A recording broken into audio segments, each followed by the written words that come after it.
Avant toute chose, j'aimerais vous dire que je ne prends le parti de personne, que je suis la personne la plus neutre possible. L'idée, ce n'est pas d'influencer ou de critiquer qui que ce soit. Les gens qui traitent de ce sujet beaucoup mieux que moi. Je suis juste un observateur, je suis un mec qui cherche des réponses et qui essaie de comprendre pourquoi. Voilà pour l'aparté, nous pouvons enfin passer au sujet. Élection présidentielle, on en parle.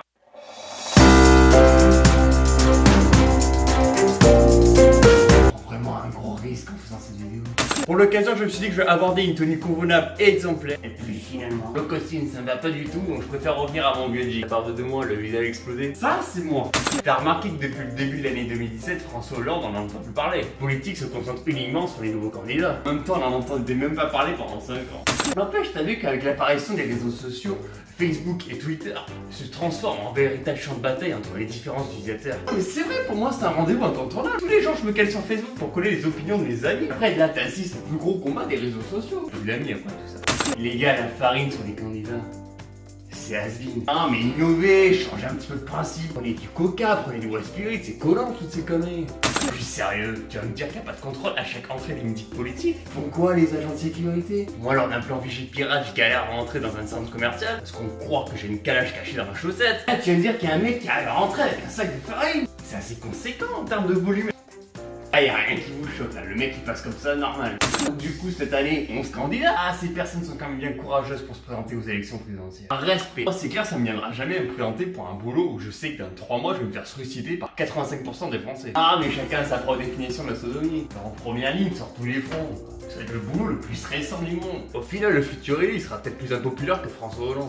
Maintenant, les politiques, ils se mettent à jour. Elles sont sur tous les réseaux sociaux, hein. YouTube, Facebook, Twitter. Je sais, le but premier de ces publications, c'est de toucher un public plus jeune. J'ai regardé certaines de ces vidéos. Malaise! Il y a vraiment un candidat qui se balade à poil en train de tondre son gazon. En conférence, les politiques s'adressent à une audience, à un public de 300 personnes. Tant en vidéo, le mec s'adresse directement à toi. Yeux dans les yeux. En plus, le décor il est terne, t'as l'impression de te retrouver dans un cabinet médical. En plus, les mecs essaient d'être sympathiques, d'être comme toi. Regarde, ils prennent un café, ils prennent le train, ils sont comme toi, c'est des gens normaux. Rien à foutre, moi, que tu fasses tes courses à Auchan ou à Carrefour. C'est pas un exercice facile pour eux. Ce que je trouve dégueulasse aussi, c'est qu'il y a un temps de parole à la télévision. Alors pourquoi il n'en arrive pas un sur les réseaux sociaux? Ouais, je pose des problèmes où il n'y en a pas. Si ça se trouve, dans 5 ans, ils vont limiter le nombre de vidéos par candidat. Pense à ça.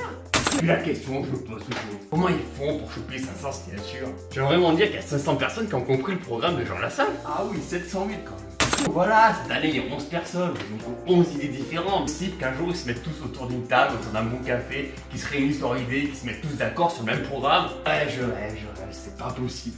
Ah, les élections présidentielles. Et les débats télévisés. C'est un événement qui rassemble 10 millions de Français devant la télé tous les soirs. C'est tellement chiant, mais c'est génial. On dirait que c'est un match de boxe entre 11 personnes, mais ils peuvent pas se donner de coups. C'est juste des punchlines verbales. Ça serait génial qu'ils puissent se donner des droites, de gauche. Je sors.